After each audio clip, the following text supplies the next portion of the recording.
যুদ্ধবিরতি প্রত্যাখ্যান করলেন ইরানের পার্লামেন্ট স্পিকার কালিবাফ।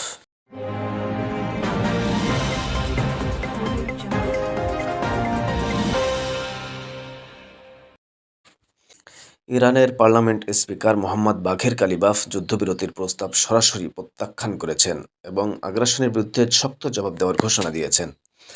মঙ্গলবার নিজের এক্স অ্যাকাউন্টে দেওয়া এক বার্তায় তিনি বলেন, ইরান কোনো যুদ্ধবিরতি চায় না, বরং আগ্রাসীদের এমন জবাব দেওয়া হবে যাতে তারা ভবিষ্যতে ইরানের বিরুদ্ধে আক্রমণের কথা ভাবতেও না পারে। তিনি আরও বলেন, ইসরায়েলি সরকার তাদের আধিপত্য বজায় রাখতে যুদ্ধ, আলোচনা, যুদ্ধবিরতি এবং আবার যুদ্ধ এই চক্রকে ব্যবহার করে থাকে। তবে ইরান এই চক্র ভেঙে দেবে বলেও মন্তব্য করেন তিনি।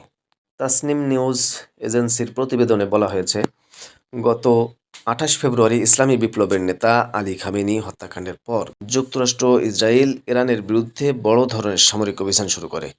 ওই হামলায় ইরানের বেশ কয়েকজন জ্যেষ্ঠ সামরিক কর্মকর্তা এবং বেসামরিক নাগরিক নিহত হন। পরবর্তীতে ইরানের বিভিন্ন সামরিক ও বেসামরিক স্থাপনায় ব্যাপক বিমান হামলা চালানো হয়, যার ফলে ব্যাপক হতাহত ও অবকাঠামোর ক্ষয়ক্ষতির ঘটনা ঘটে।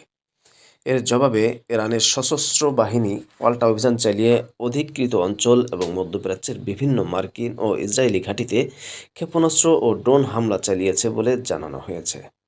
আল আমিন, উম্মাহ 24, ঢাকা।